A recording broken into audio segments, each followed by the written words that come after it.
Taoiseach, on March the 7th last, you said to the House, and I quote, "I want to make it clear that the taking of houses from people is something we do not want to see.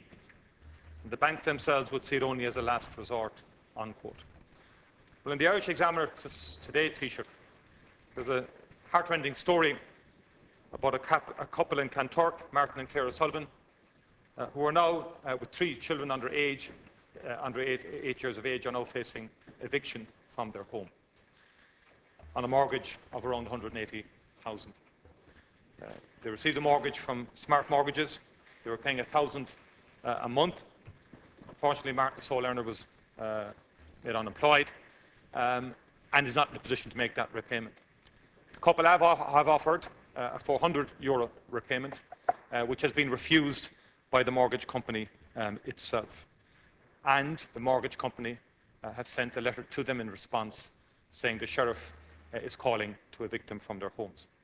Now, by any standards, it's a shocking story, and I think it flies in the face of the kind of reassurances that we were getting in this House and elsewhere that this would not be happening. That despite the law being changed, as you changed it to make it easier for banks to repossess, and the dilution of the code of conduct, essentially putting the banks in the driving seat, that every effort would be made and interventions would be made to prevent families from losing their family home. And I would appeal to you, Taoiseach. The family have appealed to you to intervene. The family are not alone. We now know from the latest CSO figures that about 97,800 private residential mortgages are now in arrears for over 90 days. So standing aside or staying out of the fray will not help those particular families. And there are options here, Taoiseach. And I think the intervention of state agencies is essential to help families in these particular situations.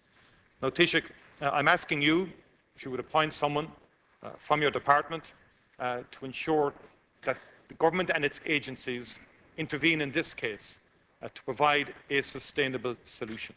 And I would ask that you would do that and that all options would be explored to prevent this couple and their 3 children from being evicted from their home. Thank you. Taoiseach. First of all, I've seen some reports of the case that you mentioned, Deputy Martin, and while I don't want to sort of get into the details of any particular case, the situation stands, as we said, that house repossessions should be a very last resort. Now, as you're aware, the government provided a whole range of options for consideration for cases where persons are in a mortgage distress. And I can understand exactly what you say in respect of this particular couple.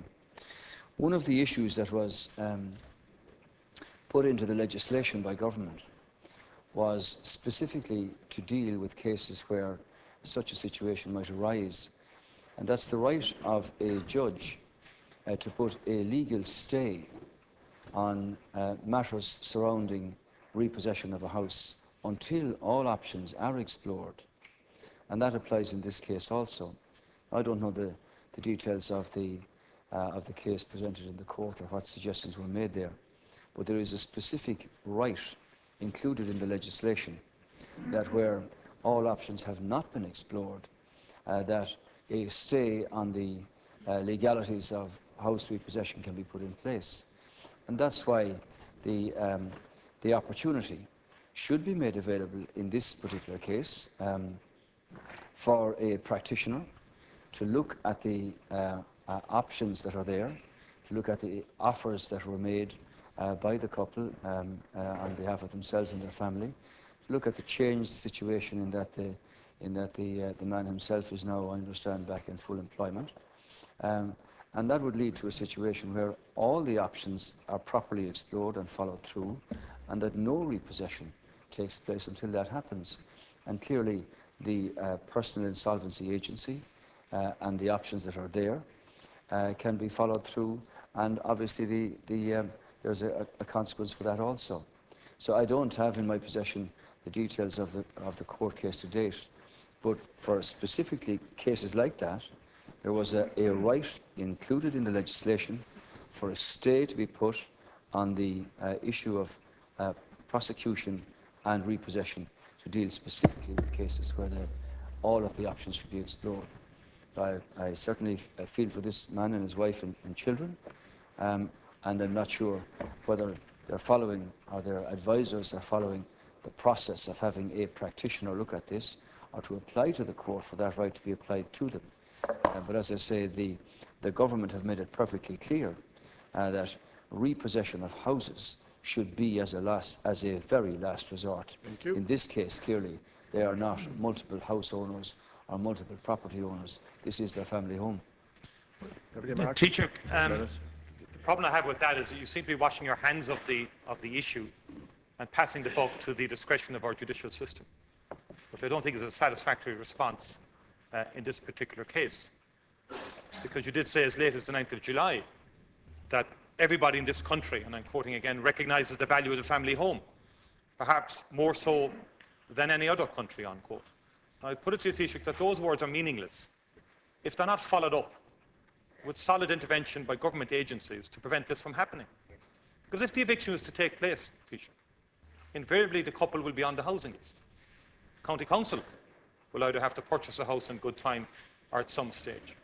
Or indeed rent allowance will have to apply in the event of a couple renting. It will actually cost the taxpayer more in the full follow-through of this particular scenario. And that's not taking into account the enormous distress, anxiety caused to the families themselves.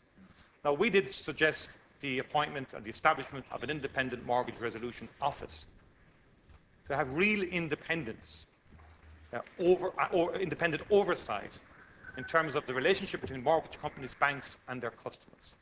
I would respectfully suggest to you, Taoiseach, that the lack of such independent oversight is a major flaw in the regime that's currently in place.